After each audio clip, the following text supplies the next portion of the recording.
আমরা তো জানি নিয়ত সঠিক না হলে আমলের সওয়াব অর্জন হয় না। এখন কিভাবে বুঝবো আমার নিয়ত সঠিক আছে কিনা? এর জন্য ৩ টি অবস্থা রয়েছে। এই ৩ অবস্থার কোন অবস্থার মধ্যে যদি আপনি থাকেন, তাহলে বুঝে নিবেন আপনার নিয়ত সঠিক আছে। নাম্বার ১, সেই আমলটি একমাত্র আল্লাহ তাআলাকে ভয় করে করা।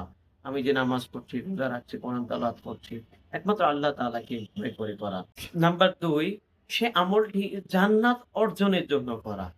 নাম্বার ৩, সে আমলটি আল্লাহ তাআলাকে লজ্জা করে, আল্লাহ তাআলাকে আদব করে, আল্লাহ তাআলার শুকুর আদায় করার জন্য, আল্লাহ তাআলার ইবাদত, আল্লাহ তাআলা যে আমাকে সৃষ্টি করেছেন, এই স্রষ্টা হিসাবে তার প্রতি কৃতজ্ঞতা স্বীকার করা, আনুগত্য প্রকাশ করার জন্য। আর মনে এই ধারণা থাকা, আমার এই সেজদা, আমার এই তেলাওয়াত, আমার এই রুকু, আমার এই সেজদা আল্লাহ দরবারে কবুল হবে কি হবে না, এই চিন্তা করে আল্লাহ তাআলার ইবাদত করা, এটাই হচ্ছে সবচেয়ে উচ্চ পর্যায়ের ইবাদত। আল্লাহ তাআলা আমাদেরকে এই পর্যায়ের ইবাদত করার তৌফিক দান